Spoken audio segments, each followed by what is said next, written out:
મગફળીના દાણા છે 100 ગ્રામ છે અને આ પણ મગફળીના દાણા છે 100 ગ્રામ છે. બંને એક જ મગફળી છે ખેડૂત મિત્રો. તો પહેલા તો ખેડૂત મિત્રો તમારે આવે છે આ બ્લેક અમૃત દવા. આની અંદર આપણે અત્યારે સીડ ટ્રીટમેન્ટ કરશું કે આપણે આની અંદર 100 ગ્રામની અંદર આપણે 5 ml આપણે બ્લેક અમૃત દવા નાખશું.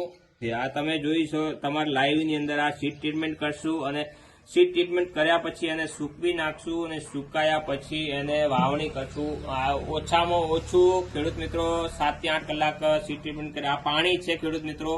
તો આપણે પાણી 5 ml દવા લીધી છે બ્લેક અમૃત દવા, 5 ml આ પાણી લીધું છે. પાણી મિક્સ કરવું જ પડે સારામાં સારું જર્મિનેશન લાવવા માટે ખેડૂત મિત્રો. ત્યારે આપણે આ સીડ ટ્રીટમેન્ટ કરી નાખી છે. આ સુકાઈ જશે 7 થી 8 કલાક પછી એને આપણે વાવણી કરશું ખેડૂત મિત્રો. 8 કલાક થઈ ગઈ છે અને કમ્પ્લીટ સુકાઈ ગયા છે. તો હવે આપણે એમને લઈ અને આપણે અલગથી વાવણી કરવા જઈશું. આપણે આ બ્લેક અમૃત દવા પટ આપેલું છે એ દાણા છે અને આ પટ આપ્યા વગરના મગફળીના દાણા છે ખેડૂત મિત્રો. આપણે આ બાજુ દવા વગરના વાવીએ છીએ અને આ ભાગની અંદર દવા વાળા વાવણી કરીએ છીએ ખેડૂત મિત્રો. તમારે લાઈવ ની અંદર જોઈએ. આજે વાવણી કરીએ છીએ. આજથી તમને 15 દિવસે એનું પરિણામ દેખાડશું કે કેવું પરિણામ છે. આ ભાગની અંદર દવા વગરની વાવણી કરીએ છીએ કે દવા વગરના કેવા ઉગે છે. અત્યારે 5 દિવસ થયા છે અને બહાર નીકળવાની તૈયારી છે ખેડૂત મિત્રો. અને આ ભાગની અંદર કોઈ હજુ એનો કોઈ બહાર નીકળવાનું કોઈ નામ જ હજુ નથી ખેડૂત મિત્રો. વાવણી કર્યાને 11 દિવસ થયા છે.